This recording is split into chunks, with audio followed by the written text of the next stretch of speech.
V9 news ધારી ચેનલમાં આપનું હાર્દિક સ્વાગત છે। જોઈએ આજના મહત્વના સમાચાર।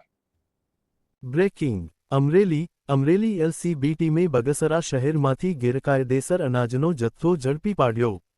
બગસરા શહેરના ડેરી પીપરિયા ચોકડી પાસેથી રિક્ષામાંથી ઘઉં ચોખાનો જથ્થો ઝડપી પાડ્યો। અમરેલી જિલ્લામાં ગેરકાયદેસર અનાજના સંગ્રહ અને વેચાણ સામે કાર્યવાહી કરવા ઇન્ચાર્જ એસ.પી. જયવીર ગઢવીના માર્ગદર્શન હેઠળ એલસીબી ટીમે ગેરકાયદેસર અનાજનો જથ્થો ઝડપી પાડ્યો। બગસરા પોલીસ સ્ટેશન વિસ્તારમાં પેટ્રોલિંગ દરમિયાન ડેરી પીપરિયા ચોકડી પાસેથી એક રિક્ષામાંથી ગેરકાયદેસર અનાજનો જથ્થો ઝડપી પાડ્યો। અમરેલી એલસીબી પી.આઈ.સી.પી. વાઘેલાને મળેલ બાતમીના આધારે એક વ્યક્તિને રિક્ષામાં શંકાસ્પદ અનાજનો જથ્થો લઈ જતા ઝડપી પાડ્યો। પોલીસે આસિફ અબ્દુલભાઈ કાલોન્દ્રાને ઝડપી પાડ્યો।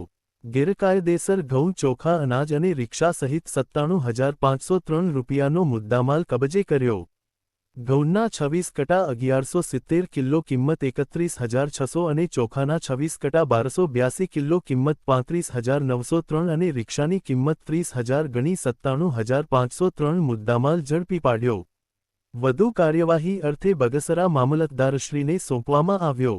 અમરેલી એલસીબી ટીમના હરેશસિંહ પરમાર અને આદિત્યભાઈ બાબરિયા સહિત ટીમે ગેરકાયદેસર અનાજનો જથ્થો ઝડપી પાડ્યો।